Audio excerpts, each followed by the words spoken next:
Hai, Assalamualaikum. Nama saya Hilda. Saya ada berat badan 65 kg sebelum ni. Punca saya gemuk disebabkan saya kekurangan tidur. Saya banyak makan tidur. Lepas tu saya craving makanan-makanan manis, minuman-minuman manis. Punca saya gemuk lah. Kesan dia adalah saya macam kurang keyakinan diri. Lepas tu kawan-kawan ejek, baju-baju saya semua tak muat. Sangat sedih. Lepas tu macam saya rasa down, saya rasa macam depression, low confidence. So masa tu ada cuba apa-apa produk tak untuk kurus? Saya cuba detox, minuman detox tu. Tapi dia sakit perut. Sakit perut pagi, malam-malam dia bangun sakit perut apa semua kan. So macam tak best. Lepas tu saya try yang pakai lotion panas tu pun gatal-gatal panas-panas. Lepas tu saya try makan suplemen pun macam tak berkesan, tak ada. Tak turun, still craving nak makan juga. And then saya scroll media sosial, saya jumpa ni Hello Cut.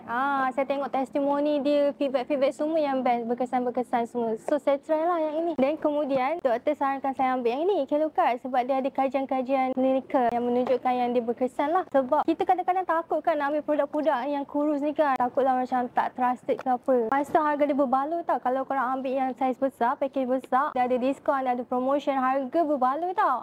Sebab tu saya beli. Okey, cara makan telur kat macam mana? Dia mudah je kalau nak makan. Ambil 1 kali sehari. Saya check tu kena koyakkan dia. Lepas tu sedut dia dalam bentuk liquid. Jadi you nak kurus kan, saya sarankan you ambil Hello Cut ni. Dia boleh kecilkan lengan, peha. Kesan seawal 1 minggu. Tapi saya sarankan you ambil lah 2 bulan. Makan konsisten hari-hari. Dulu berat saya 65 kg. Lepas saya makan Hello Cut ni, saya turun 5 kg. Walaupun 5 kg saya rasa happy sangat.